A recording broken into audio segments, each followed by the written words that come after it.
Alexandria, thank you very much. We do want to get back to the news everyone is talking about in an unprecedented decision. Less than a month away from the Democratic National Convention, President Biden will no longer seek re-election in the presidential race and is endorsing his Vice President, Kamala Harris. And we continue with our team coverage. Our Washington correspondent, Maddie Beer-Temple, she joins us live now from Washington, D.C. with more on this historic announcement. Maddie.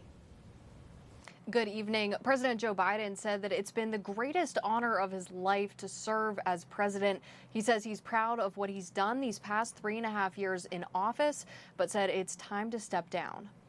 President Joe Biden will not seek re-election. He made the announcement on X, writing, quote, "I believe it is in the best interest of my party and the country for me to stand down and to focus solely on fulfilling my duties as president." Shortly after, he endorsed Vice President Kamala Harris. The move comes after intensifying calls for the president to drop out after the June 27th debate, the latest from West Virginia Senator Joe Manchin on ABC This Week. The time has come for him to pass the torch to a new generation. Connecticut Senator Richard Blumenthal said the president's decision put the country before himself. And he has helped to cement his legacy. Former President Donald Trump reacted on Truth Social, writing, "All those around him knew that he wasn't capable of being president, and he wasn't." House Speaker Mike Johnson told ABC Democrats could face legal trouble if they try to replace President Biden. 14 million Democrats voted to make Joe Biden the nominee. The president's endorsement of Harris could also complicate the Democratic National Convention, according to George Washington University professor Casey Burgett. Remember that she has 0 delegates attached to her name. But Vice President Harris says she intends to earn the nomination and win in November.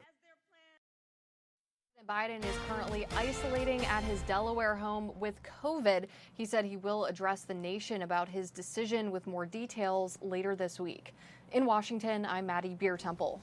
Yeah, and Maddie, President Biden, we know this is clearly uncharted waters here, but along with the president's announcement came his endorsement of Vice President Kamala Harris. You touched on that. What has been the reaction that you've seen to that? Well, so far, a lot of responses are flooding in from Democratic lawmakers, and a lot of them have immediately endorsed Vice President Kamala Harris.